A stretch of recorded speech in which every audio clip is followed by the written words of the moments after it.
Hello everyone, so we're going to take a look at my freshman year writing and break down problems with it to become a better writer. Let's go. So the title, Concealed Generosity, it's fine, it follows MLA formatting from what I understand, but make sure to double check that for verb usages and titles. So with the typical opening to any of these in Harbor Release to Kill a Mockingbird, Boo Radley overcomes his agoraphobia to save his children, Scout and Jem Finch. I'm going to put the children. I fact-checked this before. They're not his children. That has also been 4 years, so maybe there was a reason why it said his children. As Scout recalls the night's events, she states that Mr. Ewell was trying to squeeze her to death. So comma goes inside the quotations, then somebody yanked Mr. Ewell down. Somebody was staggering penning, and it is revealed who their savior is as she greets the savior with a "Hey boo." So this is a run-on sentence. As you can tell, it covers 3 lines. So, as Scout recalls the night's events.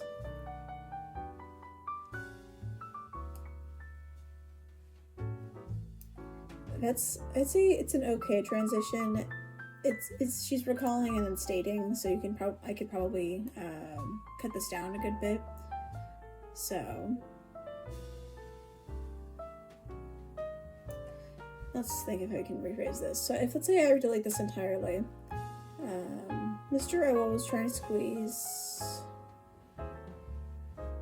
to death, and then someone yanked Mr. Ewell down. As Scout recalls, Mr.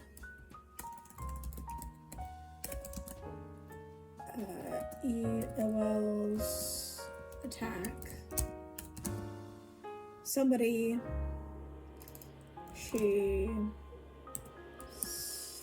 states, as Scout recalls, I think it's either recalls or recalls upon, we'll check that. She states somebody, actually I don't know the comma. So I'm going to just do Mr. Ewell's attack. As Scout recalled Mr. Ewell's attack, she states somebody yanked Mr. Ewell down, somebody was staggering and pounding. So we could just say someone yanked him down. I think that gets the point across just fine. And it is revealed who their savior is as she says, and their savior is revealed. It is revealed who their savior is as she says, "Hey boo." Okay. I think that's, let's say I did all of that. I think it'd be a less of a run-on sentence, although there's probably still more to cut down. When Bob Ewell jumped the children, Boo Radley, known for being homestuck, has left his home to defend the children. Okay, this is a true statement within the context of the story. Oh, I need one space. Within the context of the story, this makes sense. However, this doesn't connect to the rest of the analysis, so then it says Boo is a generous character as he overcomes his lack of social ability to protect his children.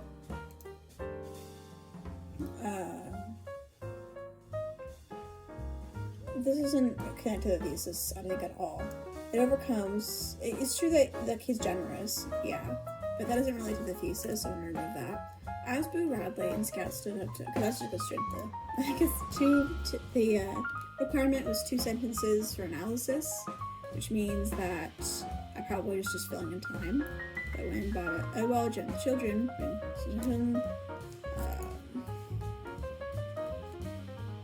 I think that if I wanted to just have a very simple analysis, I could say Radley is known for being homestuck.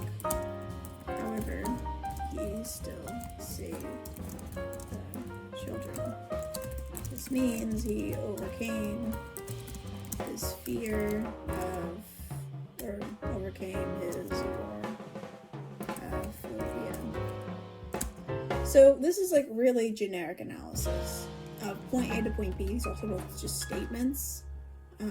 I think this is a statement but it is very simple of just make your point and prove it. So that could be better analysis. Just also to break out the sentence. As Boo Radley and Scout stood up to walk Boo home, Boo had stooped a little to accommodate Scout. Wait. But if Miss Stephanie Crawford was watching from her upstairs window, she would see Arthur Radley escorting Scout to the sidewalk, as any gentleman would do. Okay, I don't remember this section at all, so I am struggling to recall the context. As they stood up to walk Boo home, Boo had stooped a little to accommodate Scout, but if Miss Stephanie Crawford was watching from her upstairs window, she would see Arthur Radley, as any gentleman would do. So I think it looks like it's analyzing him as a character rather than his actions of, overcoming his agoraphobia. Let's see. Boo Radley stopped stooping to accommodate Scout, displays his behavior of parents spending a time with their child. His parents' A behavior, Boo Radley altering his regular behavior to accommodate Scout to act like a gentleman. Because Boo Radley acted in watching. Okay, I'm getting whiplash here. So this is all a commentator that he's a good character. This guy's a solid character. But this last thing connects back to the agoraphobia thing. So I think I would just delete all of this.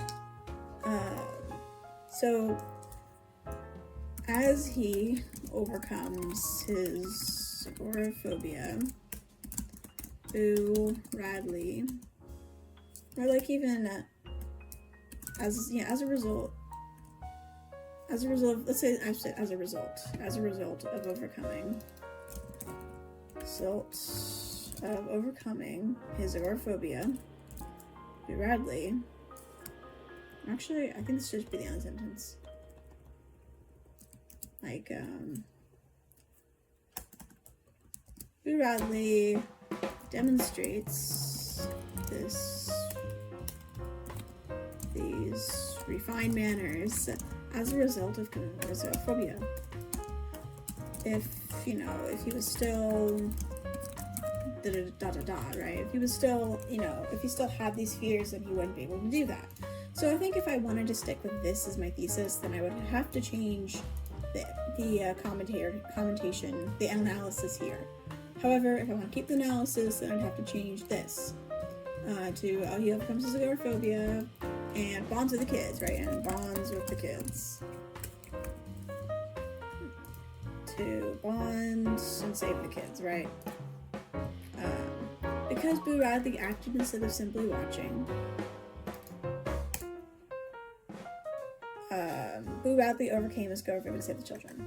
I'm going to say that they are not his biological, the only relation is that they're neighbors, from what I understand. So I'd say I did like an okay job. I think the roughest part was how the thesis and the second part of this topic, the second bit of analysis didn't really connect to my thesis of this, but otherwise I think it was fine. It was an okay attempt. And of course, never forget the works cited. The only thing here is, make sure it's at the top of the page. Peace.